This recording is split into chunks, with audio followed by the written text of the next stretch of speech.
wassalatu wassalam wa ala rasulillahi amma baada.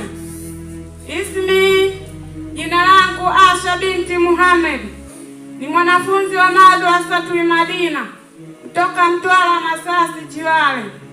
Nimesimama hapa mbele yenu ndugu zangu Waislamu, nataka niwasomeeni hadithi mzuri kama alivyosema mtume wetu Muhammad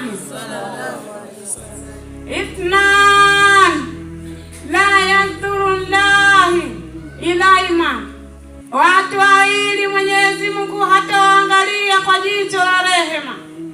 Yaumal kiyama, siku ya kiyama. Katu Ibrahim, mwenye kukata undugu na jamaa. Wajarusui, na jirani mbaya.